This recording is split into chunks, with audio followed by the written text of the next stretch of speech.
It's time once again to slip into your camo, grab your bow, and join us out in the field for another episode of the Up North Journal, presented by PSE Archery. The Up North Journal crew is knocked and ready to rock for another exciting adventure. So let's step outside and hit the trail.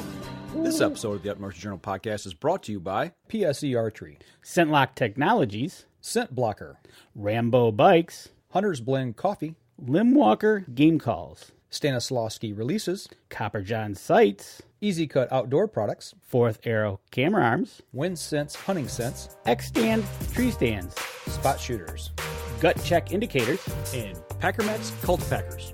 And don't forget, you can catch us in syndication at 2 p.m. Eastern Time on goodtalkradio.com.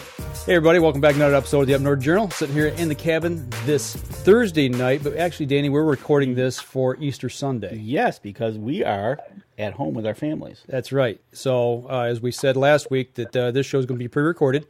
But before we get started real quick, we want to give a quick shout-out to Hunter's Blend Coffee. Even on a Thursday. That's right. We're drinking our Hunter's Blend. Yeah, and I've misplaced my cup, so I've got a different cup here tonight, but Hunter's Blend is in the cup. And remember, get over to huntersblendcoffee.com. Remember to use the promo code capital UNJ when you're checking out. You'll get an extra 10% off there. Well, I'll tell you what, Dan, let's just jump right into this. We've got a special guest with us tonight. None other than Tred Barta himself. Tred Barta from the best and worst of Tred Barta on NBC Sports from years back. Tred, how you doing? I'm doing fine. And it wasn't too far back. Years back, a couple of years ago. A couple of years ago, that's right. Yeah, it wasn't. I lose track of time so quickly anymore. I got a couple grandkids, and I'm chasing them around, and they keep me busy. But welcome to the Up North Journal podcast and our live stream tonight, man. I really appreciate you taking some time out of your day to sit down and talk with us. Thank you very much. I want to, I never give a talk to anyone in the world without saying the Pledge of Allegiance and a prayer. But tonight, I think we'll just say God bless America and God bless the show. There's nothing like the North Country, and the North Country Journal got a nice ring to it. It's the soul of hunting and fishing, and I like it. Hey, amen to that. I appreciate it. Amen. And honestly, we could all use a little blessing along the way. That's definitely a fact. But also kudos for not doing it this Sunday on Easter Sunday, the birth of Jesus. So I think that good going on that. I like that. That's something Mike and I pretty much every holiday we're not in the cabin doing work if it falls on a Sunday. So we'd rather be with family and making memories that way, and good memories. Absolutely. Yep. So there's other places to be on the holidays and on especially our spiritual holidays, and spending time with family and friends and getting out there and doing what we need to be doing with them as well. So, but for those of you who you've heard the name Tred Barta, I mean, we've seen the shows before on TV. Tred, what have you been up to lately? Well, it's been a long road. During the last year of my TV show, I was headed up to Alaska on the Inside Passage. Was leaving in the morning to do a black bear stalking with my longbow, homemade wooden arrows, and stone points. I've taken over 100 animals that way, including a grizzly at 8 yards that was on TV. My right foot felt asleep. But it's like kind of when you wake up and your elbow is asleep in bed. That's the way it felt. And my wife and I at that time, I'm divorced now, unfortunately, of which about 85% of all paraplegics are, went for a beautiful ride on my horse Badger, came back. I had excruciating pain in my bowels, moving forward quickly a week of shots and x-rays and all kinds of tests. I drove to the hospital. The pain was so intense that I stopped on I-70, 75 miles an hour, major throughway. I put it in park, passed out, ended up in the arms of a policeman who, if he had not broken protocol, meaning that he had not picked me up in his arms, which he was not authorized to do. He drove me to the hospital, which he was not authorized to do. He didn't call the ambulance because he noticed the problem and used common sense. You remember that common sense? We all used to live on that basis. Yeah, that's we're kind of losing that one. Yeah. Just took a sip of my coffee, and I want to be a sponsor of that at Hunter's Coffee. Took me to the hospital, and right in front of my eyes, both my left leg and my right leg completely went away. No feeling. As I remember, it was a helicopter to Vail, Denver, a hospital at the Swedish Center, and I stayed there for almost 5 months, wherein I died. They gave me 3 days to live on 3 different occasions. 3 days. 3 days on 3 5 different days, occasions. everybody. You know, and this sounds to me like you said it started with your foot falling asleep, and then it went to excruciating pain. Yep. You must have been, I mean, as this is going on, and like you said, fast forward a week here and there, and it's like your mind must have been just racing. You know, everybody listening, I'd like to say one thing to you. It's very easy to talk about life and death situation, but you are listening to a man whose entire world left him while he's watching and ended up just below my elbows or below my nipples. My paralysis is just below my nipples on my chest. And if I fall out of my chair, I cannot get back in. But you're talking to a man who has completely blown through that. But let me just quickly go forward. During that time, I trained of how to live in a wheelchair. And just before I came back to the ranch, they gave me 3 days to live. I ripped all the IVs out of me. I was totally incontinent, meaning that I pooped and peed. I could not control my bowels. It was disgusting. It was demoralizing. It is the worst. You can't go out, can't do this. You wake up and your bed is soiled. I mean, I'm not embarrassed by telling you this because this is what happened. I went to the barn. I prayed to my Lord. I couldn't take it anymore, and I was going to take my life. And I put a .45 Glock ACP to my head. I had pressure on the trigger. The barn door opened, and in walked my oncologist, who was a dear friend.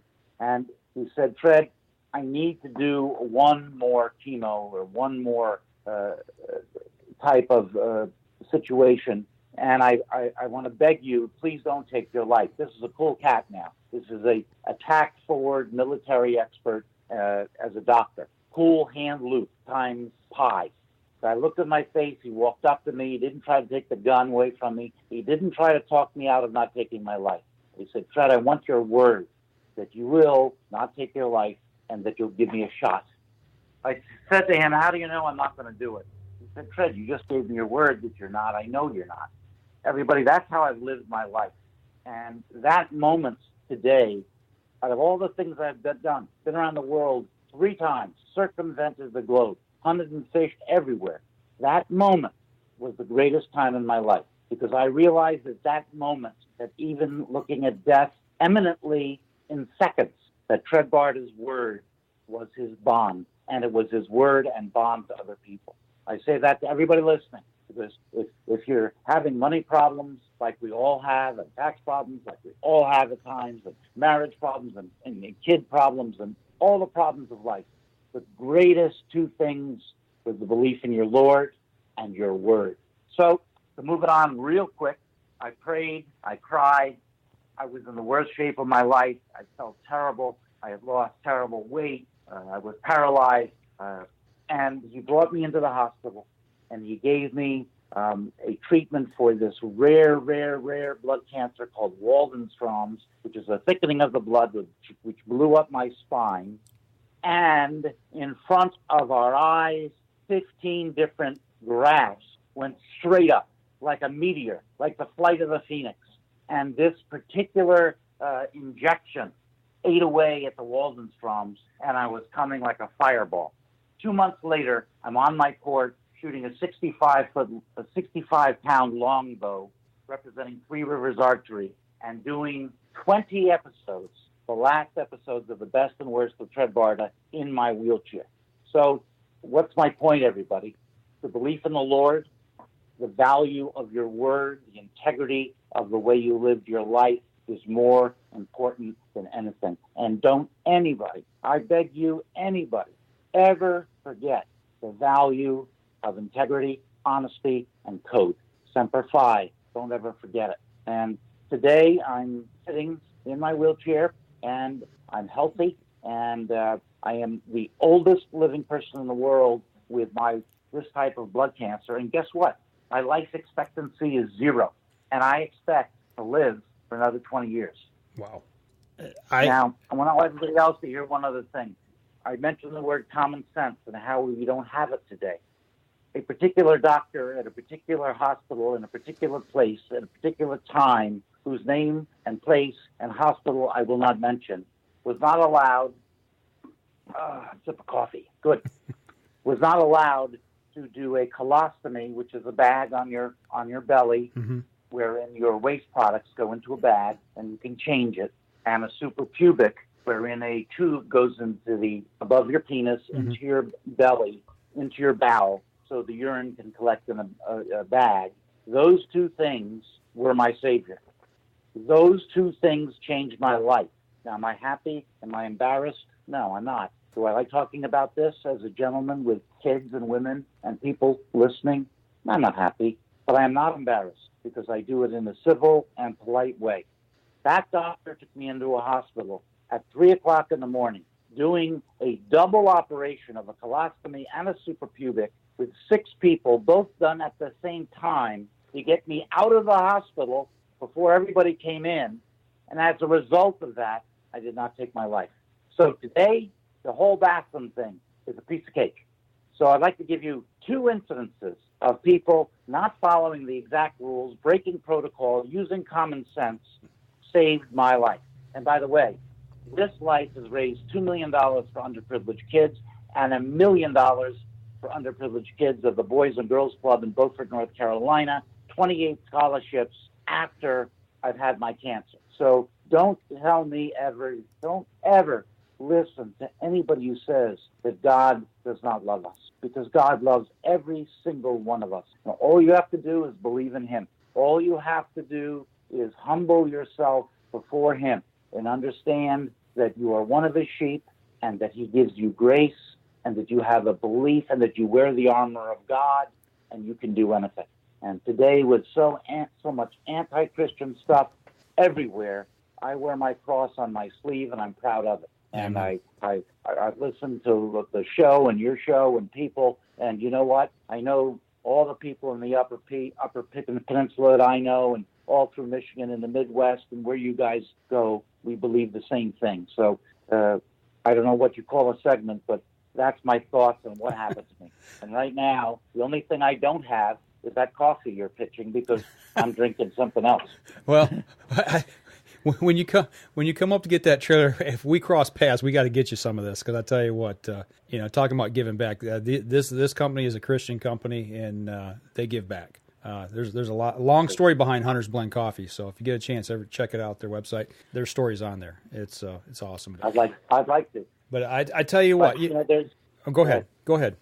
I just want to let everybody know on this segment here is that there's nothing that I cannot do that I used to do without help. I am not crippled. I am not paralyzed. I am not all kind of things. What I am is I am. And when you accept the Lord in your life, you accept that everything happens for a reason. Sometimes you don't like what happens, but when one door closes, another opens. And Absolutely. Isn't that the way life is? Absolutely. And today, I don't shoot a 65, 75-pound longbow because I have no stomach muscles, and there's a lot of problems with my shoulders that I've worn out. But guess what?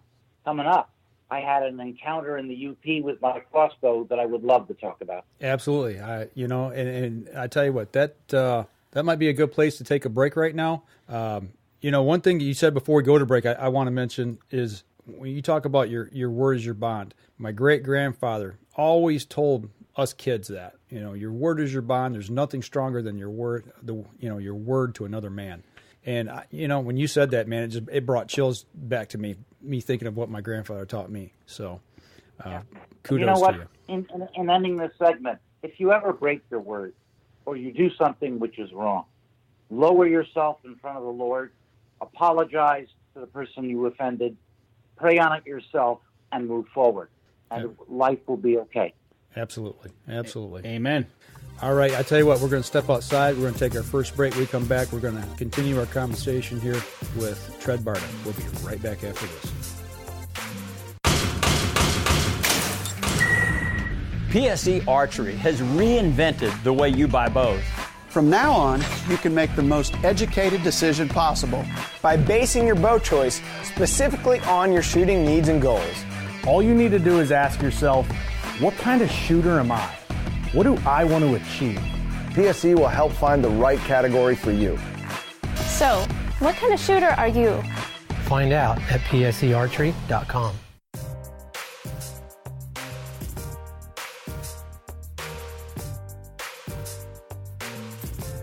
Welcome back. Second segment of the show. We're still sitting here talking to Tred Barta, who has a incredible story. And before we go on, I'm not going to mention any names, but I've got a friend out there that I used to shoot archery with, and I hope you're watching because I've sent a message to you. Who's had some problems. And Tred, I hope that this segment will speak to him about digging yourself out, what you've called digging yourself out. When you get to that point, like you said, you were ready to take your own life, and you didn't. I mean, and you talked about what stopped you at that point, but beyond that, you had to come to where you're at today. How did you transition from that point to where you're at now? Well, it's funny. Most people don't like to hear this, and they consider it rude and obtuse, but there are winners in life and there are losers in life. Mm-hmm. There are people who try hard. There are people who are lazy. There are people who accomplish something for themselves and others, and there are people who take. It's an unfortunate part of life. Just as if you were talking about nature and every single thing that's bigger than something else eats the other thing. It's, it's what we call life. But the net is you can hurry up living or you can hurry up dying. And I say to people all the time, people are absolutely horrid when I say it. They go, oh, Tred, how can you say that? I say to people, hey, you want to sit on the couch, drink beer, get fat, don't do anything, feel sorry for yourself, be rude to everybody, oh, boo-hoo-hoo me, don't kill yourself. Get out of here. Goodbye. But if you want to hurry up living, then live. And I truly believe that every single human being is born with the inalienable right of life and survival. That's what makes us so great. And that's what we see in the natural world all the time. And you've got to dig. There's nothing that you can't do, but you have to learn to ask for help. I've been a leader my whole life. I've been always the guy who was captain of this or captain of that or leader of this. The things that I've accomplished in my life, the 33 world records in hunting and fishing, the things that I've done in my life, including breaking one of the world records of Fred Bear's in 1952 of a warthog in Africa with the longbow. These things can be done by you, but you have to learn how to ask for help. If you think about somebody in a parking lot who is miserable, whose clothes are dirty, who's in a wheelchair, who's unkept, who's not clean, you don't want to help that person. But if you take somebody in a wheelchair who takes care of himself, is polite, is articulate, who's asking for help, who wants help, and is showing you that he can do anything and is trying, most people will bend over backwards to help you. The United States of America is the greatest place in the world to live. Fact. All you have to do is come halfway and 1%. That's all you have to do. So, can't shoot the bow. Okay? Well, what about a tripod and shooting the crossbow? Mm-hmm. Can't fly fish. What about putting bands around your chest and pulling yourself back into the wheelchair, giving yourself stomach muscles so you can fly fish? What about scuba diving? Coming up with a special patch that goes over your colostomy opening in your stomach so that you can go scuba diving. I can't think of anything. I'm getting ready to jump out of an airplane in a special harness that they're designing. I need my legs as a pilot. I'm a 7,500-hour pilot, 22 ocean crossings. I'm a amphibious pilot. I'm a bush plane pilot. I'm rated in jets and turboprops. I don't have use of my legs. How can I fly? Well, guess what? There's ultralight airplanes that don't have rudders. And there's a couple of types of airplanes that were developed that you don't, that the rudders are tied into the aileron tie rods so you don't have to use your feet. There's what is it that I can't do? Okay, I can play football. Ain't going to last very long.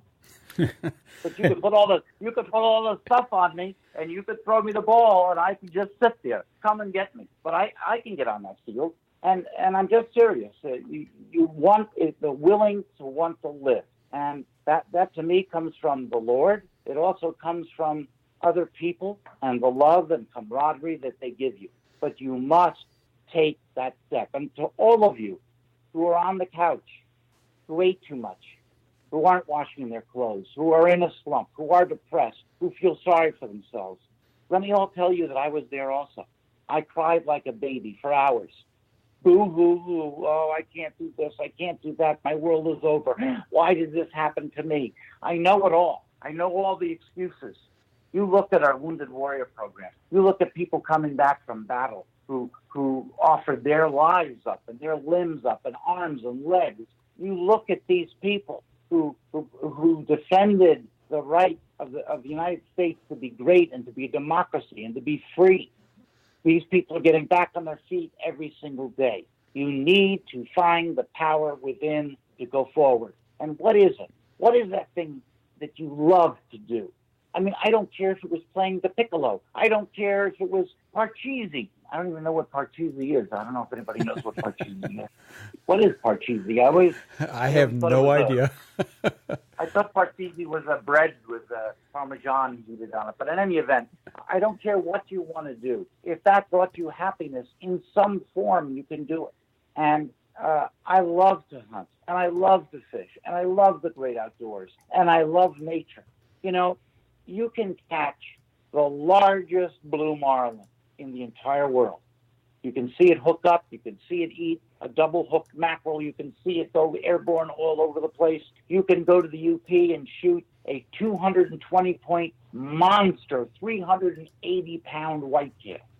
But if you don't have somebody to share it with, it's like it never happened. And the meaning of this to everyone on the couch is, if I can do it, you can do it. Find the person that you share most with and share your life and get back in the game. Now, you're coming to someone. I come to you humbled as I do before the Lord. I wake up every morning. I read my Bible for 15 minutes. 15 minutes only. I pray to Him for 5 minutes, and I go about my business. If you can get back on the things that you love and share it with other people, you can get off that couch. You're talking to a man who admits that I had a 45 ACP to my head with the trigger halfway depressed. And anyone who shoots a Glock knows that they can take their personal pistol and they know exactly where they can pull that trigger until that gun goes off. So when you talk, I'm not talking down to anybody who's on the couch. But damn it, I want to live. And I'm going to live my life big and bold. And I'm going to share and I'm going to give, because I believe that is why I was put in the position that I'm in. And I'll just say, if this is not encouraging to you, then maybe you ought to just check out, because you can do what I do. If I can do it, you can do it. And my message to everybody listening who is not afflicted, and listen very carefully. I'm asking all of you to listen so carefully now. Matter of fact, I beg you, as a person who always helped other people, who always had time for people, always had money to help other people, you will never, ever, ever, ever, ever, ever understand how much it means to somebody when you help them. I never thought. I saw someone in need, I helped them. But now that I'm paralyzed from my chest down and I'm a paraplegic T4 Asia A, when somebody helps me, the kindness is so great that sometimes I just burst out in tears. So never miss the opportunity to help somebody else. I mean, are we all so busy that, I was at a busy intersection the other day in Raleigh, North Carolina, and the cars were going, four-way intersection. You got it, lights, this turn right, that one turns left, and this goes, and about like a 20-minute intersection. And there is a woman hunched over in her 90s trying to take her cart over a pretty bad curb, and she couldn't do it. On a red light, I took my truck, I parked it sideways in the middle of the intersection. Everybody's honking and raising their hands and this and that and giving me the proverbial finger. I open the side of my truck, which is a special truck. I'm in my wheelchair when I drive, hand controls. I rolled across to help this woman. And no less than 20 people got out of their cars. That intersection was shut down because at that moment people understood how busy is my life that I don't have a moment to help an 80-year-old woman. Right on. And tears were coming out of people's eyes. And a policeman stopped, and he came up to me and says, "What's going on here?" And I said, "Sir, the woman needs help." And he shut the whole intersection down. So I'm not saying that people should do this, and I do a lot of things that defy common sense, the way we live. But it's okay, because never miss the opportunity to help someone else. We have to lead ourselves, but we also have to lead those who are in need. And those who are better in the Bible than me, I'm having a little brain fart here, but in the Bible, when all of the people and the tax collectors were talking to Jesus, and Jesus went to a woman who was a prostitute and brought her up and said to everybody, those who are perfect cast the first stone. The Lord has always praised and shown grace to the weak and those who need help. So let's help them. Do I sound like I'm a person who is in a wheelchair? No, not at all. Not at all. Let me tell you something, everybody. When I woke up this morning, you know what I saw? Go ahead, in this segment. Ask me what I saw. What did you see? Go ahead. What did you see, Tred? I saw 185 pounds of blue twisted steel powered by Jet A touch of nitrous rolling sex machine. That's what I saw. So get off the couch, change your attitude, grab life, and move forward. I tell you what. And that's my message. You know what, Tred? You said a little bit earlier in the segment that if this doesn't inspire you, maybe you should check out. What I suggest is maybe you should go back to the beginning of the show and listen to it again. Yeah. And again. And again. And again. Until you get it. Because if you don't end up getting it by segment 2 here, you're missing something. Yep. So go back to the beginning and start again until you get it right, and then tell us. Because look at you. You stopped traffic for a 90-year-old woman who needed help, and it took you in a wheelchair to get 20 other people to stop. To get off their butts. I think everybody's got a purpose. I don't care who you are. Everybody has a purpose. Everybody has a reason for being here. Sometimes it takes a while to find it. Everybody knows what I've been through here. We've talked about it on the show before, and I'm not feeling sorry for myself, and I'm not even going to bring up any further. But the point is, you get through it. I was at a place where I felt sorry for myself. You move, you pick yourself up, and Tred, there's nothing I can say except hats off, man. You're an inspiration. That's all I can say. This is not about me. No, I understand that, but me is long time ago. But in the Upper P and in places all through the North Country and Michigan and Minnesota and all over the place, you see a guy with a 4.1 or 2-year-old small whitetail, and he obviously has got the head over the back of the truck so everybody can see. Mm-hmm. Here's a man who shot a trophy to him. How dare you look down on that deer and call it a runt or whatever people do? The biggest, greatest, most wonderful deer ever shot in the history of mankind is a 12-year-old boy who harvests his first doe with his grandfather in Michigan on a little foggy day, and just a perfect day. A doe. Yep. Amen to that.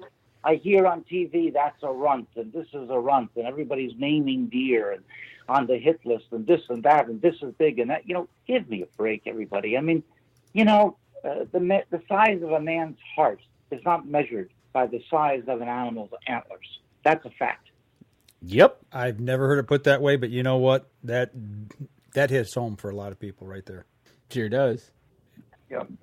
You guys, go ahead and what states do you guys cover? We're across the whole United States, and people even overseas listen to the show, Tred. So if you guys, we go all the way to Australia. Yeah. So. Wow, that's great. Good for you guys. It's we've been blessed. We've got some great people out there that support us, and we've always said that the trophy's in the eye of the person who took it. I've been fortunate enough to be with all 4 of my kids when they took their first deer. And my next thing I want to do is be with my grandkids when they take their first deer. And buck doe doesn't matter. It doesn't matter. It's taking care of the resource. It's memories, and it's to the individual. Yep, exactly. But I think we should talk about the UP buck in the next segment. All right. Well, Tred, I tell you what. Let's go ahead and take a break. We come back. I showed a few pictures of that buck, but I want to hear the story behind this. Since we're from Michigan, I can't wait. So I tell you, to tell it. All right. Well, I tell you what. We're going to step outside. We're going to go ahead and we'll take our next break. We come back. Tred's going to take us on a trip to the UP, and Danny Hunt's up there, so I know he's going to be able to relate, and a lot of people are going to be able to relate to this story. So we'll be right back after this. PSE Archery has always dominated the speed category. Now, the most revolutionary cam system ever to hit the market has perfected the shooting experience. Introducing PSE's Evolve Cam System, featuring extremely high let-off capabilities and the smoothest draw cycle in history. No other cam system has ever delivered this level of total comfort and total control. Experience PSE. Experience performance.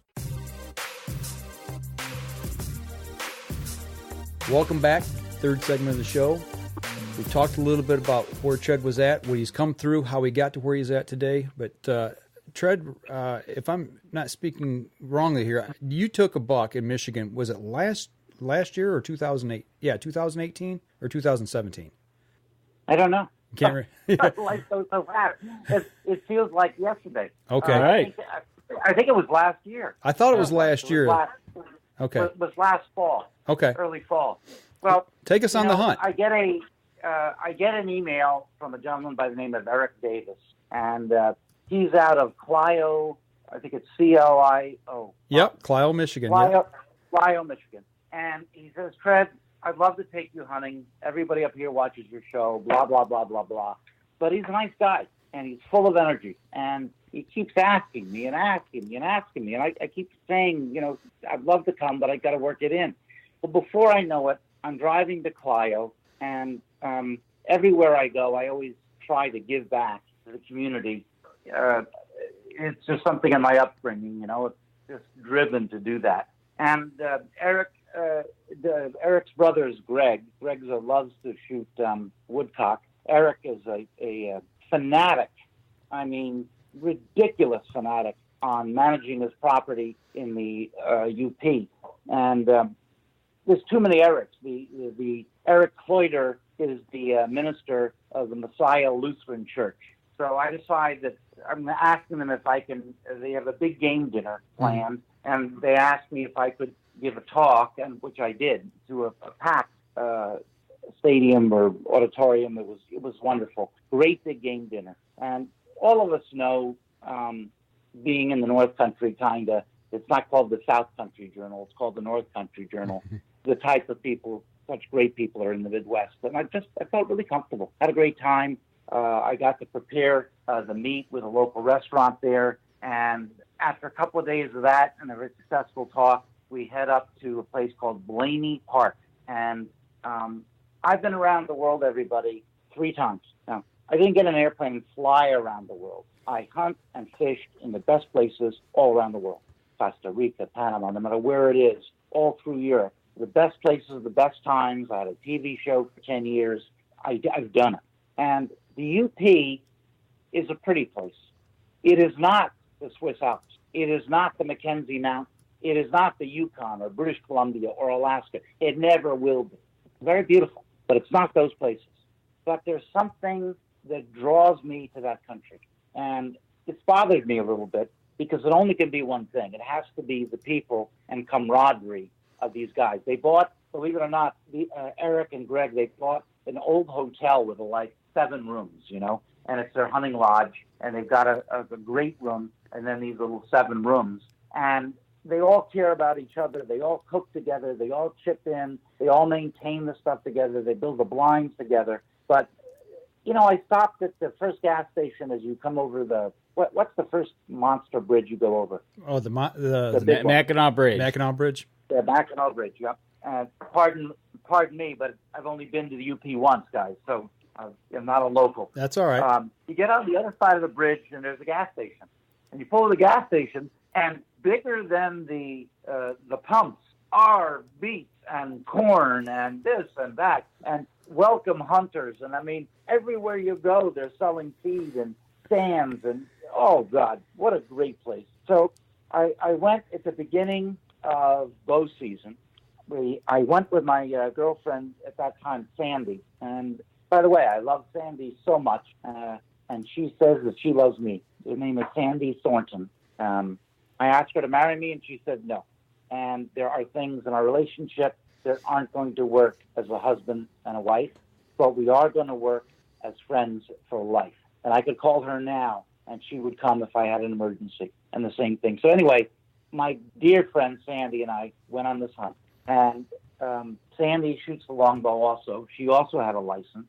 And we get to camp. Everything is going great. And their brothers, I want everybody to listen to this, Eric and the two Erics, Greg Davis and Eric Cloyter. So the minister of the church and Greg, who's Eric's brother, both Davises, they go woodcock hunting every single morning up at, 0 dark 100 and go woodcock hunting.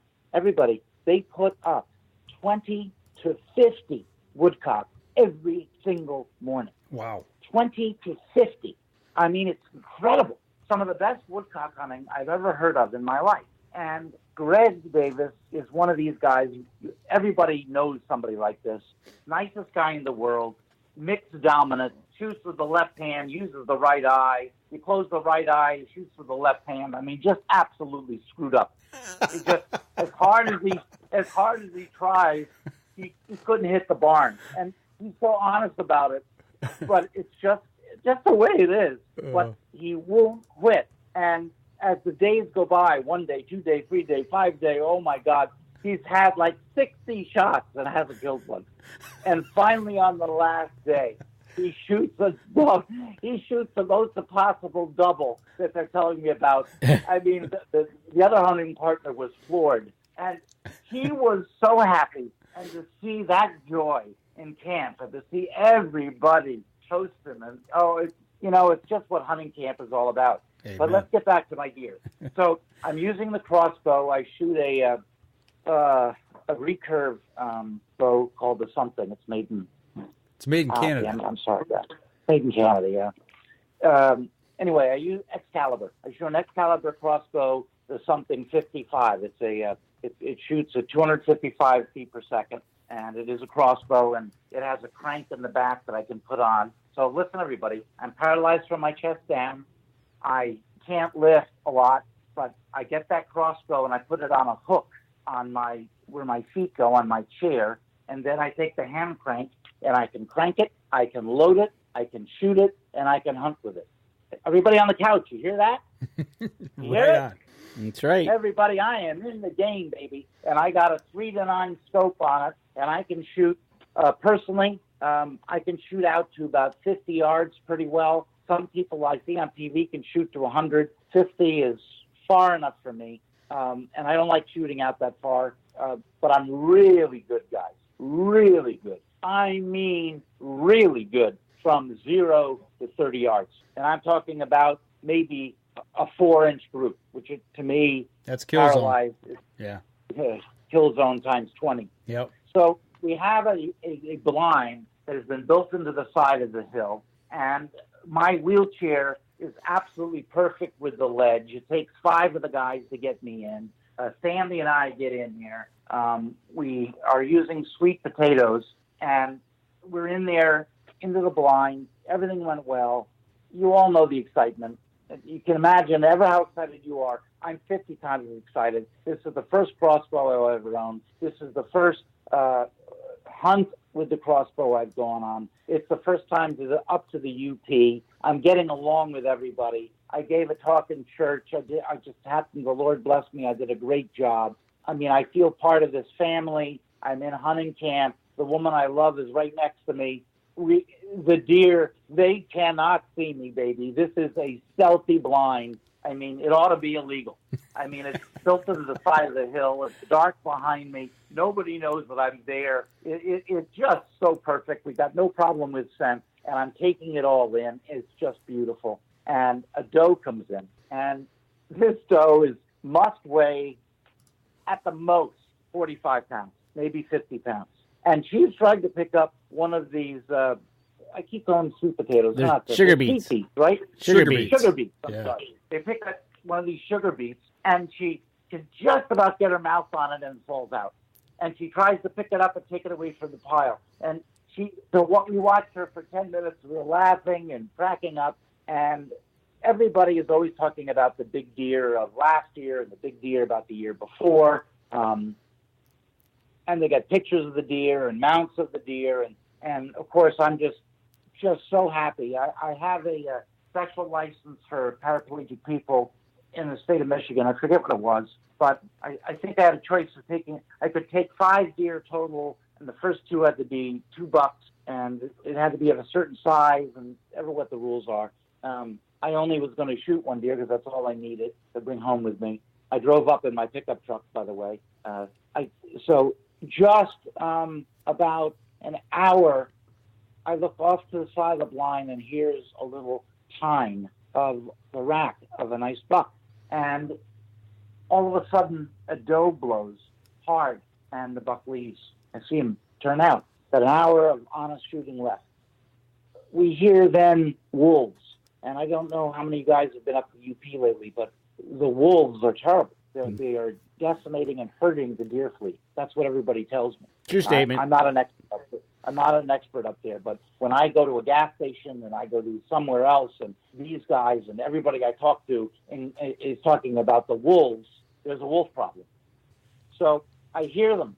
I don't need to discuss the lonely call of a wolf, I guess. It's one of the most beautiful things that you can hear in the North Country, and it's something that sends a chill up your spine. In walks this buck, and the buck appears to me to be an 8-pointer. He appears to have nice mass. He appears to be about 200 pounds, and I get the sweats. My throat is dry. Hey, everybody, this is a man who's hunted all around the world. I've taken the big 5 with the bow. Believe me, these things are happening to me. Getting a little buck fever. all your couch people, listen to me real quick. Couch people feeling sorry for yourself. You know why this is happening to me? Because I am reborn, not only in the Lord, but I'm reborn from my attitude that if I can do it, you can do it, and that I can do anything. I'm paralyzed from my chest down. It's like being a reborn child. Here I am, the man who was going to die in 3 days, and I'm hunting white-tailed deer with a crossbow that I loaded, a bolt that I made, a scope that I sighted in a blind that I got to with a lot of help, and I'm hunting. And I'm about to maybe get a shot at a 6-point UP buck. Well, the buck, gotta take a sip of coffee. The buck stops before the pile of feed. We have a little clearing in front of this blind. I use the rangefinder. It's at 33 yards. And I put the pin right where it should go. Sandy is right next to me. And I'm always training Sandy. Sandy, never look at the buck. Never look at his eyes. Lower your eyes. When you're ready to shoot, shoot. But never make eye contact. Oh, dear. Bless her heart. I mean, nobody could see us in this blind. So Sandy puts her head in the corner of the blind and closes her eyes. I didn't know it, but that she's in the corner, being quiet with her eyes closed. I could shoot myself. So anyway, the shot comes. I take the play out of the trigger. The bow goes off, and in my opinion, I nailed it. Just nailed it. A little high, right behind the shoulder, textbook. Sandy comes out and says, "What happened?" I said, "What? What happened?" I said, wait, what happened? He says, "You told me not to make eye contact. I didn't say anything." Oh, God. So I explained to her in detail. I didn't want to get out of the blind because I didn't want to screw up anybody else's hunting. The cell phone text works. I text everybody that I've got a shot on the deer, and Sandy and I are waiting in the blind, and Sandy gets me out of the blind, and I'm looking away from the blind. And what was the movie, guys, about the baseball field? Field of Dreams. Field of Dreams. Okay. Remember when all the cars were coming in the lights at the end of the show? Yep. Well, this is what it looked like. Every single person in camp is coming with their lights on. It's now dark, and they're coming to get our deer, and it is so exciting. And all the guys, the deer, of course, ran right for the thickest part of the woods, and we can't find any blood. and all of the guys are being macho with Sandy. Sandy, get back, please, and get back of the line here, and, let me do this. And guess who finds the first drop of blood? Sandy. 12 guys looking at, everybody, Sandy finds the first drop of blood. And once we found the first drop of blood, then we could start putting this thing together. It was a pretty high shot, so the deer didn't bleed too much. It was a magnificent, beautiful UP 8-pointer. Gorgeous. And we tagged the deer. It was kind of an embarrassing moment. I cried in front of everybody. I just was so full of happiness. Not at the deer, but just how much love and kindness there was in this group of people that I had never met. It just was, the pastor put his arm around, we all said a prayer, we put a piece of pine bough in the deer's mouth. It was so respectful, and just everything I wanted out of that hunt. And those guys wanted to clean it that night, and the temperature was really cold. I mean, it was chilly. It was in the 30s, 20s, beginning of bow season. It was pretty chilly. And I would not let them clean that deer. I said, no way. It ain't happening. That deer is going to be on the meat pole, and it's going to be on the end. We raised it up with a tractor. I think it was a green tractor, a blue tractor. We raised it up, and it stayed there for 3 or 4 days. And every morning I'd go out with my coffee and look at my deer. So the last day we butchered it up. As we were taking pictures of everybody together, the game warden came by, and the game warden said that the deer hunting wasn't very good that week, and that was one of the first deer that he had seen, but it was only 1 or 2 days into the season. And we spent time with him, and the deer weighed 183 pounds, I believe, dressed. Nice. Not with the head off, just gutted. Yeah, right. So it was, and it wasn't a monster deer, but it was a nice, gorgeous deer. Very proud to have him. Brought the meat back. Sandy took a couple turns on the crossbow and just couldn't quite put it together. She didn't get a shot. But the UP has got a wildness about it. It has a feel about it. It has a cleanliness and an honesty about it. The lakes are so beautiful. To this moment, I cannot explain to you all what the UP is. But it's buried, like a hot poker. It's buried in my heart.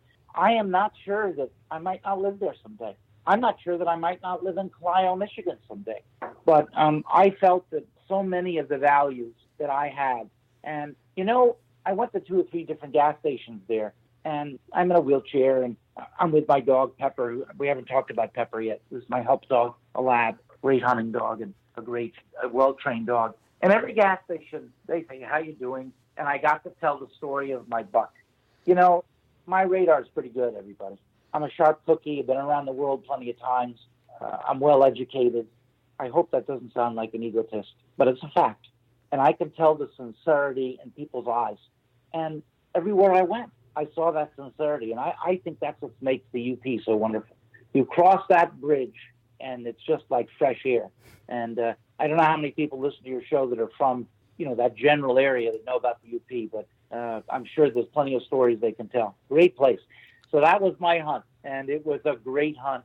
And another thing that was great is Sandy flew in, and Pepper and I drove up. So this was the first really long drive that I took by myself. So I took it by myself. I went to a hotel by myself. I transferred myself. I took a shower by myself. I fell out of bed in one of the hotels, and the fire department put me back in my bed. I drove there. I fueled my own truck. I put all my hunting gear together. It took me 3 people to get me dressed because those big overalls are very hard. I looked like a wounded walrus getting my pants on.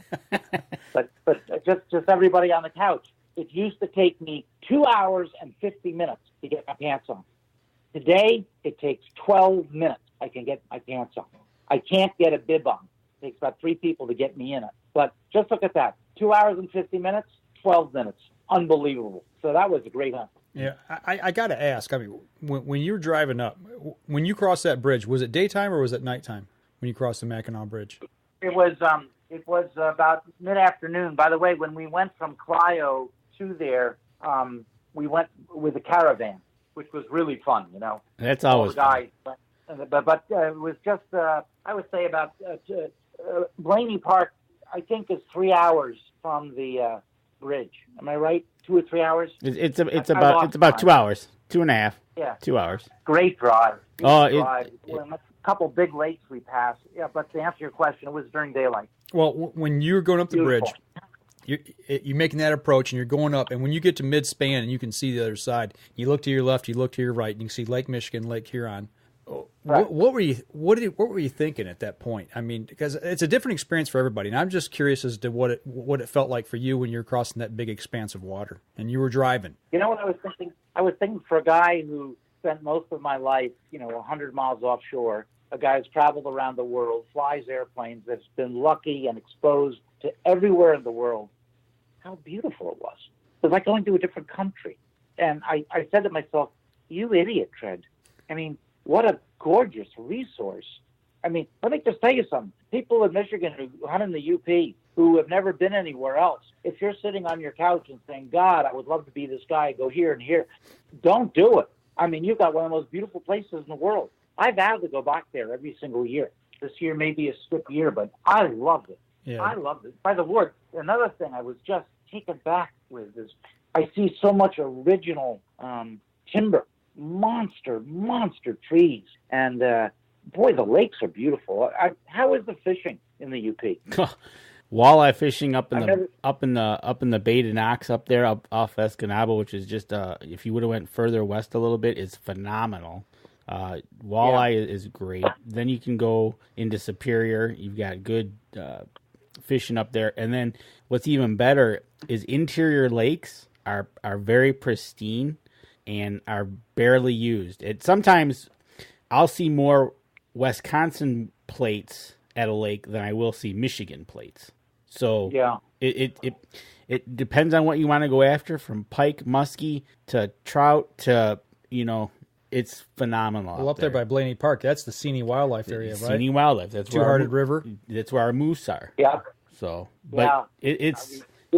guys, everybody on the couch, you heard those interior lakes, and you just said to yourself on the couch, I can't get to that lake. My wheelchair won't go there. I'm heavy. Nobody could get me there. I can never go there. Stop the sled. If you take a sled, and guys, I don't mean the Red Rider. You know what I'm saying? Mm-hmm. I mean a plastic sled that you use to carry deer out with. Yep. Skid it. Are you all with me? Yep. They make them carry decoys with. Yeah, like a jet sled. You take a sled. You put down a foamy on the bottom so you don't get a pressure sore on your rear end, which is a problem with us paraplegics. You get a small pillow or something, or your backpack to put by your head. You move your hands in. You do a creative tow line for 2 or 3 guys. You can go anywhere. And you tow that person right to one of those interior lakes. I don't care if you're going through the woods, if you're going through snow, if you're going through marsh, you can get there. And then they go back and get your wheelchair, and you're in. So I just wanted to put that comment in. Well, I'm looking at, we've been showing some of the pictures off your Facebook page here where you're out hunting or fishing or what have you. You're in a field full of swan decoys. You're out next to a river or a lake, I can't tell which, doing some duck hunting. And every time I see you're in just what it looks to me like a regular wheelchair. It's not like a big heavy Trax chair. So, I mean, you're getting it done. I use the track chair, but it's a matter of mental thinking. Remember that common sense thing? Mm-hmm. What you hear when you're in a wheelchair is, I can't do that. I've never done this. I'm not certified to do this. What if I hurt you? Oh, my God. It goes on and on and on. Well, I called myself 185 pounds of blue twisted steel. I really weigh 210. I am nothing but a bag of potatoes. That's all I am. I'm a 200-pound bag of potatoes. You take 4 guys, 2 in the front, 2 in the back, pick my ass up and put me anywhere. Pick me up, put me on a trailer, drive me to a muddy field. Can't get through the field. What is that? Yes, I can go by trailer. I can go on an ATV. I can be carried. I can be pulled. I can be pushed. But if you had a 200-pound sack of potatoes and you had to get it from A to B to accomplish C, that's what you tell people. You will figure out how to do it. That they can't do it. Just pick my ass up and get me there. That's right. And speaking of getting there, how about we go to our last segment and find out about this trip that he's about to go on? Absolutely. I'll tell you what. Let's take a quick break. Is that okay, Tred? We'll take a break here for just a quick second. We'll step outside, take care of some business, and then when we come back, you are getting ready to take what I call the adventure of a lifetime. And I'm very envious because that's where you're going is a place I would love to go someday with my dad or with Danny or anybody really. But so let's step outside. We come back. We're going to talk to Tred and figure out where he's going next. We'll be right back after this.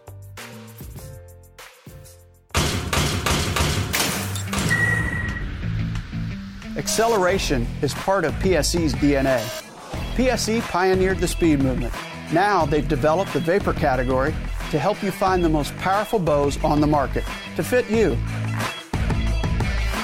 High speed equates to intense power and building the momentum you need to be successful.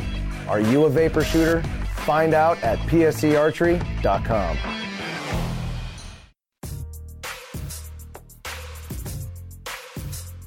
Welcome back. We're back to the last segment of the show. And, before we went to break, we talked about this the adventure you took to Michigan. But, you're fixing to take what I would call, for me, a trip of a lifetime. But you're really going to take this big trip by yourself. And I'm just going to throw it to you and let you explain what you're ready to embark on.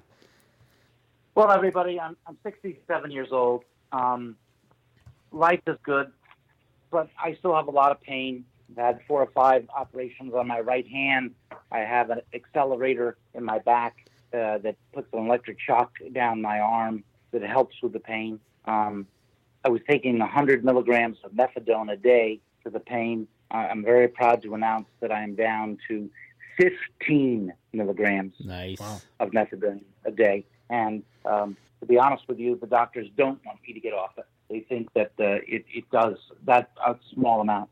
My life expectancy is 0, being one of the oldest living people in the world with my affliction.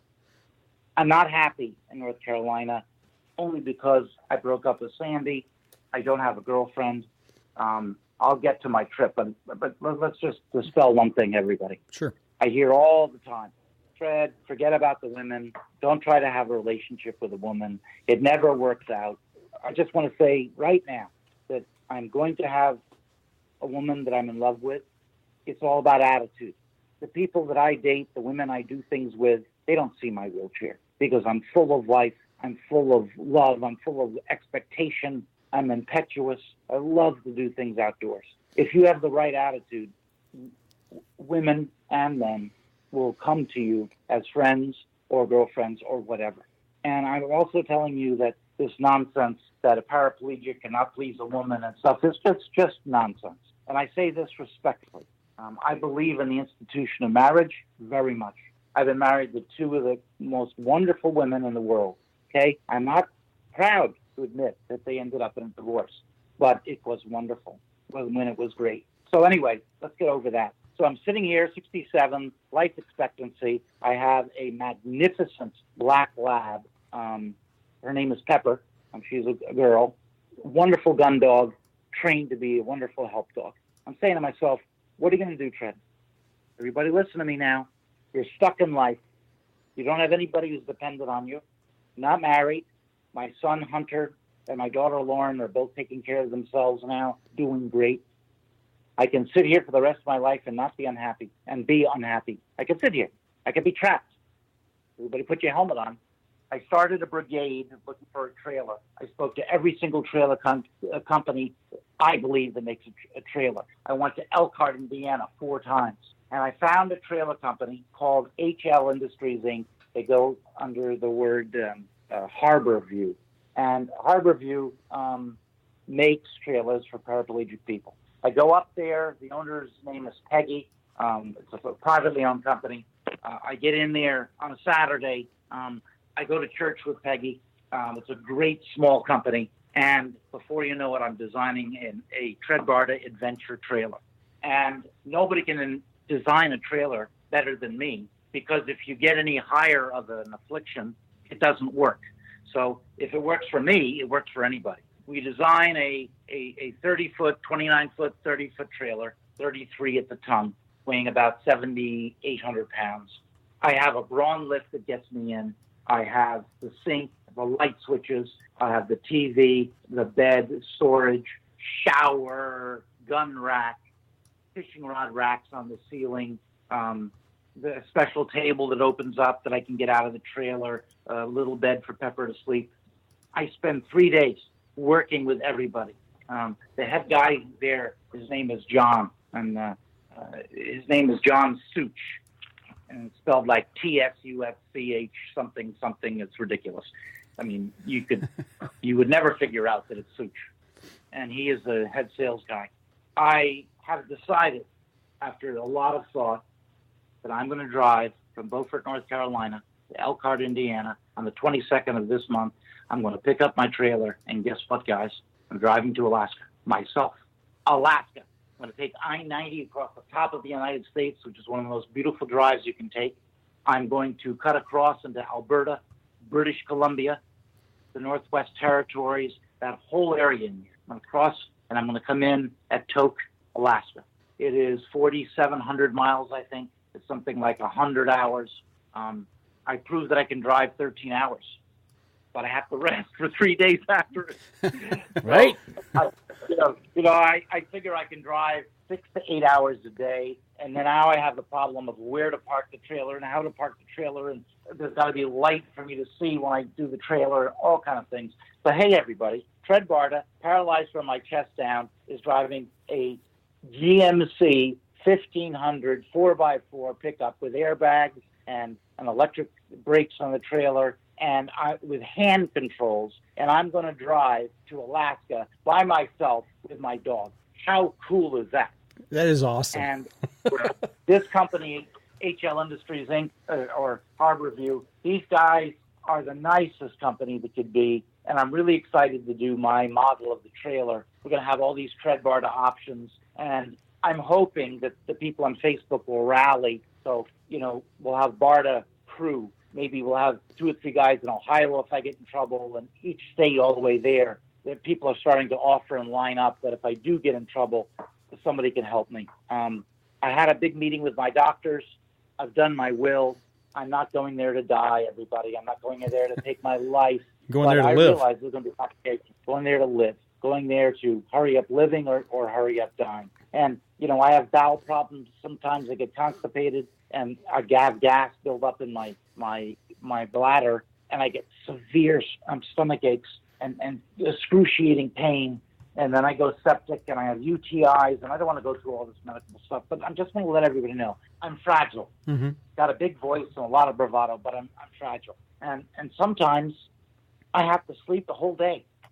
So I don't know how I'm going to do it, but figure it out on the way. The Lord told me to follow my heart, and I am. And I hope to find a woman that I love. I hope to find a place to live that I love. Right now, there are many places that I love and many people that are good friends. But, I'm not doing this trip to prove something. But God Almighty, if you're a person who's afflicted, if you're depressed, if you have problems, what is the problem called when the people come back and are depressed? It's called something. PTSD? Yeah, and that's a real deal. If you have PTSD, guys, if I can do it, you can do it. I've got the action track chair in the back of my truck. I have an attendant control that I can actually load that thing, the action track chair, using 2 rails in my truck, close the tailgate, hook up the electric tongue. I've got automatic leveling. I can do this. Now, I have been practicing changing a tire on my truck, and I have the tire in the back of the truck with a big rope on it. I pull it out. I have a very lightweight jack, and I can change the tire on my truck in 2 hours and 15 minutes. Now, I know that sounds so long to everybody, but think about it. How do I get the tire from the ground up? Mm-hmm. How do I do that? I use levers and 2x4s, and I inch it up, and then I use another little tongue jack to get it up and get it on. It falls off about 15 times. But 2 hours, I can get it done. Isn't that something? A paraplegic changing a big truck tire. It's outrageous. And this trip is going to give me the confidence to be able to tell other people and show other people. By the way, HL Industries, Harborview, you think they could get a better test than this? I don't think so. Right. There's only a couple, by the way, for those afflicted, there's only 3 or 4 trailer companies who really give a damn about those who are afflicted. And HL Industries is one of them. And this line called Harborview, they had enough guts to only make this line for those in need.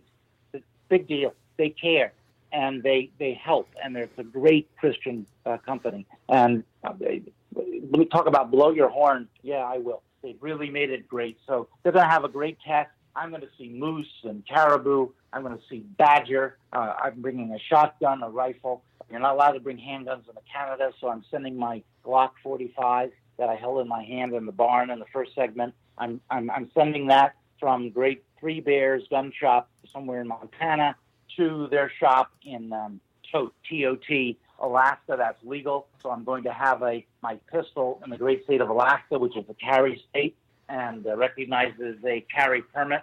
So, when I look at all these things, what an adventure I'm on. My entire life, I've been on a schedule. My entire life, I've had to be here, be there, help this person, help that person, do this, do that. For the first time in my life, I am going somewhere. I don't know where I'm going. I don't know where I'm going to come back. I don't know where home is. I don't know how long I'm going to stay, and I don't know what I'm going to do. And you know what? I can't wait. And I will read my Bible every morning, and hopefully the sponsor of your show will reach out and give me some coffee for my trip, and I'll be drinking Hunter's coffee, and I just can't wait to go. And you know what? The audience, if you're anywhere between Elkhart, Indiana, and Montana, or in Alaska, please get on my face page. Please offer yourself up as a Barta Scout in case I have an emergency. If you have a place I can put the trailer, without going to a trailer park, I would love to meet you. Love to sign stuff for your kids, and that's the way it is. You know what? I'm really excited. There's a picture we have of you, actually a couple, that has a motto that you kind of say with all this, and it's kind of through all four segments now. You've kind of it rings true. You say never give up, never say never. Yeah, I don't say that. You're wrong. I say never, never give up, and never, never say never. That's the quote. And be the most that you can be with what God gave you, and never miss the opportunity to help someone else. And that's where we are. Oh, by the way, I just finished my second book called Driven by Tred Barta. You can buy it on Amazon, or you can buy it at bartaway.com. And this book is a story of my life, including my cancer, and I would love everybody to buy it. I would love everybody to see it. I'm very proud of it, and I hope that you can put that on there. So, if you go to bartaway.com. Absolutely. We'll put a link up on our website in a couple days or so, and we'll get everybody to get that link up there, and we'll point them to it. I'd like to say one more thing. I am scared. I am nervous. I can think of every situation that I can get in trouble. On my trailer is the entire Psalms 23. It's on my trailer. In the back it says paraplegic. Patience, please. If you wear the armor of God, you can do anything. And when one door closes, another one opens. And you know what, guys? That's my message to you tonight. Fitting for being Easter. Absolutely. Right. The crucifixion of Jesus. There's a lot of people out there that could use this message, and I'm not asking this to promote our show. I'm asking you to do this for somebody else. If you've heard this and you know somebody that needs to hear this message, make sure you share the link to those people that need it and need to hear. Like Tred just said, when one door closes, another opens. You don't know what is behind that door that person could be receiving. It could change their life. So, another point is I'd like everybody to know that I'm close to getting another TV show, but I want everybody to know that as of this moment, I have given North Country Journal the exclusive to report on my journey all the way up to Alaska. And we appreciate it. I'm very proud to do it. It's going to be cool, man. Nobody else has it. We're going to share it and back and forth between you and us and everybody else and all the Up North Journal listeners and viewers out there. Facebook, Tred Barta, just search Tred Barta, go to his personal page. Tred, before we even started this interview tonight, when we started talking about this trip, I kind of equate this to you being like Lewis and Clark, taking and carving that way westward and taking an adventure that's just life-changing. And for you, I hope truly that whatever you see along the way or whatever you experience is something that you can just behold and cherish for the rest of your life, man. Because I tell you what, we're cheering for you. I mean, we really are excited that you're able to do this, number one, but you're sharing it with so many people that need to hear this message. Yeah, thank you very much. By the way, if there's anybody from Elkhart, Indiana to Montana who could possibly take me on a late turkey hunt and have me go with you, I'd love to do it on the way. Amen, brother. Right? There we go. Now that's what we're talking about. It's perfect for me. You know, all you got to do is get me there. I know a few people out that way. I'm gonna call one out in Iowa. You know who you are. It's along that way. I got a couple buddies in Illinois that are along that route. You know, and I know there's others out there that are all over the United States. Washington, too. We got one out in Washington. Yep, and there's a couple guys that I used to talk to a while back that still listen to the show occasionally. If you're hearing it out in Idaho, I mean, there's a lot of guys out there between Alaska and Elkhart, Indiana, that could lend a hand. So step up. You know, that'd be great. You know, a lot of people. Anybody who's not too far off I-90, I think that's the route I'm going to take, which goes right across the top of the United States. Yeah, there you go. I think I'm going to take I-90. Oh, by the way, I unashamedly say. I think this will make people laugh. If there's a woman out there who is a good Christian woman who loves to hunt and fish and is exciting and sees so happy to see the Lord in her life every day, I'm available. There you go. The shameless dating app plug. I say that sincerely. That's what's missing in my life, is someone to share this trip with. And I'm so thankful I can share it with you. And I value the people on my Facebook so much. But I wish I had the right woman next to me on this trip. And I don't. Well, like you said, it's too bad. You got 4,500 miles to find one. 4,700. There you go. And 100 hours of driving. Yeah. And you know, in Tred, this whole outdoor experience, I mean, that we all share, we all enjoy, we all, crave so much. I think, like you said throughout this whole message tonight, is the fact that the reason we love it and crave it is because we do want to share it with other people, our family, our friends, even strangers. I mean, you stop, like you said, you stop at a gas station. How many times, Danny, have you been at a gas station, you see a guy pull up and he's got a buck in the back, or even a doe, he's like, tell me the story. Yep, Tell me the story. That's what we love to hear, is we love to share stories. So, yeah. And I want to say this. On this trip, I'm going to try to correct the many flaws that I've had in my life. I'm often impatient. I'm often rude. I often have bad humor. I often lose my patience. I often don't act properly. I often don't listen. I'll go over to somebody with a doe in the back. I know it's the right thing to do. I'll go over there and listen, but I'm really not listening. This is Tred Barta bearing his soul. I hope on this trip I have the opportunity, on this Easter, where Jesus gave his life so that we may be forgiven for our sins. I want to take this trip and try to mend the deficiencies I've had throughout my entire life. And, it's not a big moment. It just is what it is. Amen. And I say to all of you, with especially Easter coming, when that guy tells you about his doe, clear your mind. Smell the smell of a bog. Listen to his story. Enjoy it. Look into the man's eyes, because this is what it's all about, guys. That's what it's all about. And, when we were going to do this interview, I said to Sandy, who I speak to every other day, I said, Sandy, she said, Tred, are you going to do this? And I said, if they do it on Sunday, I'm not going to do it. And lo and behold, one door closes, another one opens. And here you guys aren't doing it on Sunday, as you shouldn't. Mm-hmm. I really respect that. And I know your listeners do, too. Thanks. We appreciate it. No, it's like we said at the beginning of the show, that's time we reserve for the families on these special holidays like this. And yeah, I can't thank you enough for taking time out of your day tonight and sharing the story with us. Being an inspiration. Yeah, man, it's just, I always remember, you always talk about the hard way, the Barta way. And my friend, you've been dealt a hand of cards. It's the hard way, but you're doing it the Barta way, if I may use your analogy in your saying there, As long as you say it right. Never, ever, ever give up. Never, ever, ever say never! Exclamation point. That's what life is. And, I like to close with there's nothing more important than each other. Amen. It's just simply that there is so much joy in helping somebody else.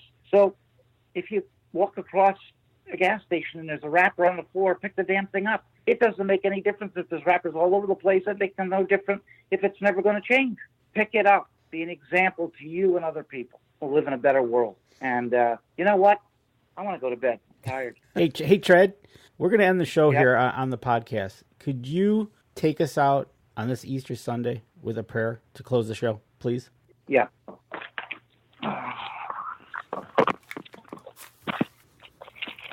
You ready?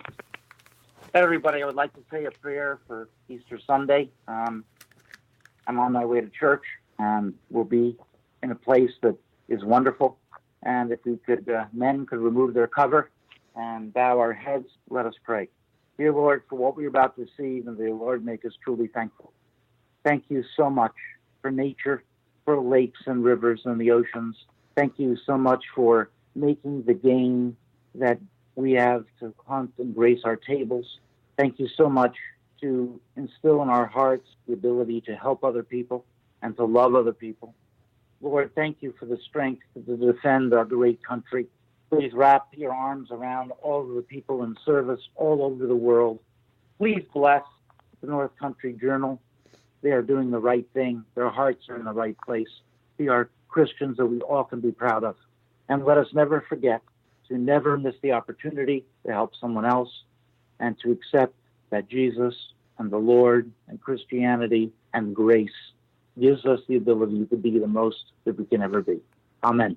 Amen. And that does it for us this week on the Up North Journal. And don't forget, you can catch us in syndication at 2 p.m. Eastern Time on goodtalkradio.com. This episode was brought to you by PSE Archery, Scentlock Technologies, Scent Blocker, Rambo Bikes, Hunter's Blend Coffee, Limwalker Game Calls, Stanislawski Releases, Copper John Sights, Easy Cut Outdoor Products, Fourth Arrow Camera Arms, Wind Sense Hunting Sense, X-Stand Tree Stands, Spot Shooters, Gut Check Indicators, and Packermax Cultipackers. Thanks for listening, and join us again here next week. Until then, remember, as we always like to say, if you're out on the water or in the woods, shoot straight and be safe until next week on the Up North Journal.